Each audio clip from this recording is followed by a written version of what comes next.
So I really started to get annoyed every time I wanted to play a new game on my PS5, having to delete the old games in order to free up space for the new games.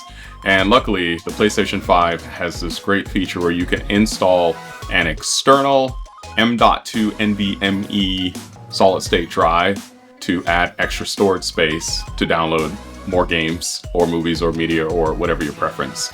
So I did some small due diligence and understood that I needed a M.2 PCI Express Generation 4 SSD in order to meet the speed requirements of the PlayStation 5. And just browsing on Newegg one day, I saw that they had this Team Group Cartier Z44L M.E storage for $35 and change.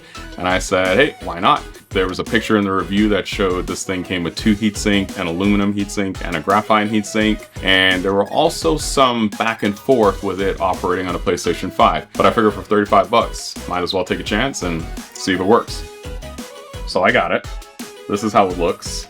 And when I actually opened it, I was surprised to see that it only came with 1 heatsink. And no, that's not the heatsink. It's actually on the back. So I was scratching my head thinking maybe they forgot to add it. So I contacted Newegg and they really couldn't help me. They were going to send me out a brand new one, but I told them no. So I contacted Team Group and they told me that the Z44L only comes with the graphite heatsink.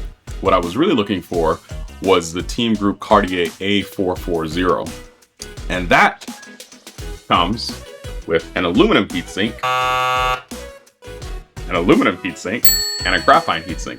And the reason why that's important is because on the PlayStation 5 requirements for storage upgrade, you have to have an heatsink.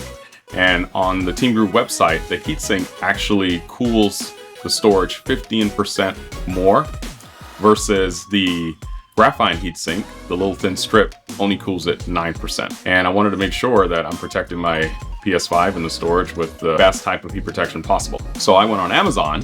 I found this for $52, which is not that bad. And the sequential read-write speed for this drive was 7,000 read and 6,900 write.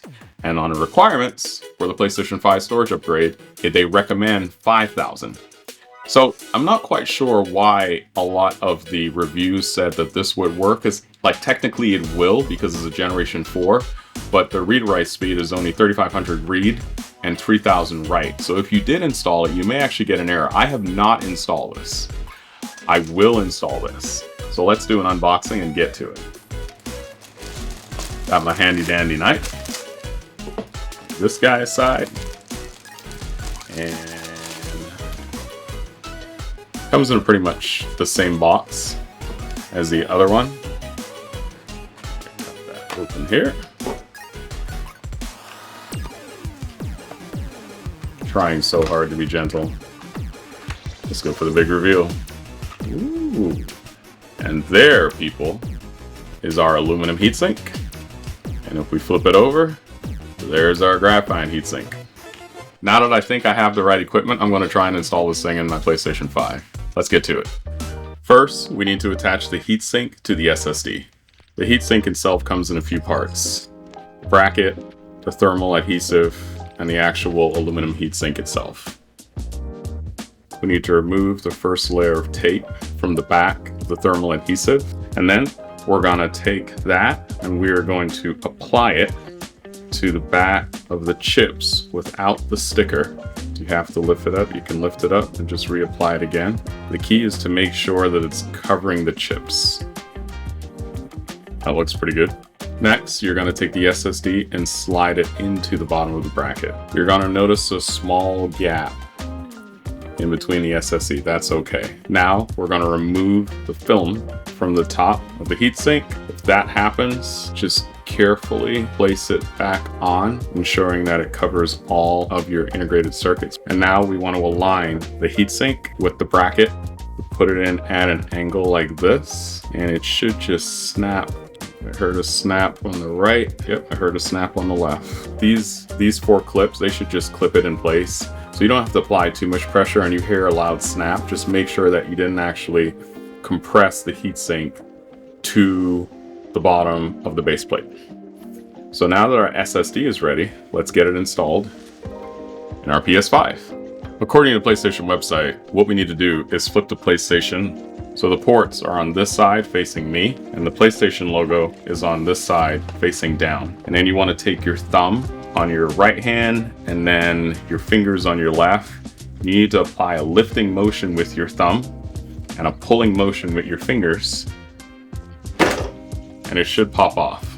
On the PlayStation video, they make it look way too easy, but you actually have to apply just a gentle amount of force in order to get it off. So after you got it off, we have to remove the SSD plate. And you just need a Phillips screwdriver. Remove the screw. Gently take the plate off. Secure it. And now you see that we've exposed the slot to install the PlayStation SSD. You may need a bit of a fine point screwdriver in order to get the screw that will secure the SSD in place. We want to remove that screw, and then we want to remove the actual mounting bracket. Then we're going to take our SSD with heatsink installed, and we're going to drop our mounting bracket in the 80 slot and gently insert the SSD into the PlayStation 5 and take our screw and screw right back in place. Now we take our plate and reinstall it, and it seems like the heatsink sticks out just a little bit to where I have to apply a small amount of pressure to get the plate back on. I may or may not keep this plate in place. I don't think is necessarily needed, and I'm not sure if it will actually help with distributing the heat, but that's it. You then take the PlayStation cover, and it should just slide right back in with a... There you go. Alright, it's installed. I don't think I broke it, but let's get it hooked back up and turned on and see what happens next. Alright, we're turning on the PlayStation. Starting up good so far. Alright, it says to use your M2 SSD, you need to format it. Alright, pressing the button. Let's do it. Going. The read speed of your M2 SSD is as follows. Read speed 6,530 megabytes. I think that's a winner. If you experience problems while playing a game installed in M2.SSD storage, try installing it in the console storage. Okay? So I'm guessing that just means that we can install it between on the native storage and on the new storage that I just installed. Your M2 SSD is being formatted. To change where your games are installed, go to Settings, Storage, Installation Location. To safely remove your M2 SSD, turn off your PS5. Well, of course, you have to turn the thing off first. And it's rebuilding a database. There's my storage warning because I'm running out of space. And I think we are good, guys. Alright guys, so the PlayStation 5 still works, but let's go into settings and see how the storage looks.